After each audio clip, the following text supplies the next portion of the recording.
For today's video guys, ang pag-uusapan po natin is tatlong loan application na hindi mo kailangang bayaran. Kasi sila po yung mga loan application na hindi po naniningil kaagad-agad kasi hindi sila pang 7 days to pay. Ito po yung mga loan application na merong mahabang bayaran or let's say merong long-term repayment period. Kaya kung kayo po dyan ay naghahanap na mauutangan online na pang emergency at need nyo po kaagad ng pera, ito po yung sakto po itong pag-uusapan natin ngayon kasi ito po yung mga loan application na hindi ka po mamumroblema sa bayaran. Kasi bukod sa legit at fast approval sila rin po ay installment basis. Hindi mo kailangan magbayad ng buo. Ito rin po yung mga loan application na hindi mo na kailangan magpasa ng payslip or ng other document. Basta may one valid ID ka lang, makakautang ka po dito. Kaya kung interesado ka po na malaman kung ano yung top 3 na loan application na yon at gusto mo rin ng mga gantong video, syempre consider mo na i-click yung subscribe button, turn on the notification bell and be updated lagi sa aking mga latest upload. So every video nga po pala na ina-upload ko, kumukuha po ako ng dalawang lucky winners. And for today's video, sila po yung dalawang maswerteng nanalo ngayong araw. Kaya kung gusto mo rin pong sumali at hindi ka pa rin nananalo, don't forget to like this video, mag-iwan ng comment dyan sa comment section at please share para at least meron ka rin pong entry sa aking pa-monthly cellphone giveaway. So stay active, stay connected lang kasi malapit na naman po yung end of the month. So for today's video nga po, ang pag-uusapan natin is top 3 na loan application na merong mahabang long term. Hindi mo kailangan magbayad sa kanila kaagad-agad kasi sila po ay installment basis and up to 45 days bago bayaran. Kaya kung interesado ka na malaman kung ano yung tatlong loan application na yon, keep on watching.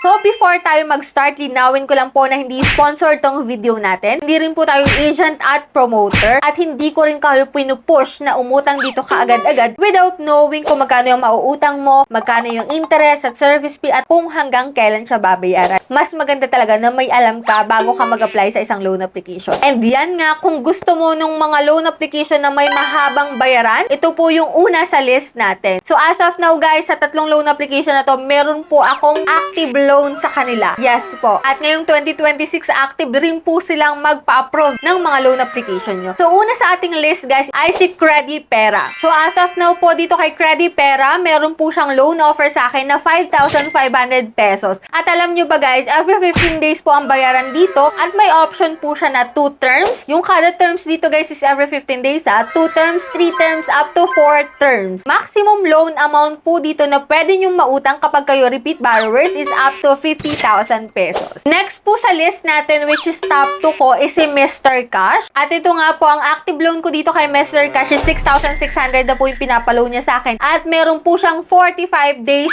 to pay. Yung 6,600 pesos ko po doon, which is nahati po yun sa tatlong bayaran. Kung makikita mo nga dito guys, 2,693 pesos in 3 terms. At ang kada terms po dito is every 15 days din. At ang pinaka-last po na meron po akong current loan din dito na umabot na ng 15,000 pesos ay si Fast Cash VIP. Kung makikita mo dito guys, 4,000 to 15,000 po yung offer niya sa akin. 45 days to pay up to 3 installment period. So sa 15 days guys, nahati po yun sa tatlong bayaran which is every 15 days po yun. 6,031 pesos po. Kada 15 days po ang babayaran ko. Kapag nag-loan po ako ng 15,000 dito kay Fast Cash VIP. So yan po yung tatlong loan application na active talagang magpa-approve ngayon. Kasi kahit po sabay-sabay ko po silang applyan ngayon, talagang approve yung aking loan dito sa tatlong application na to na merong long-term repayment period. Kasi kung makikita mo ha, every 15 days yung bayaran up to 45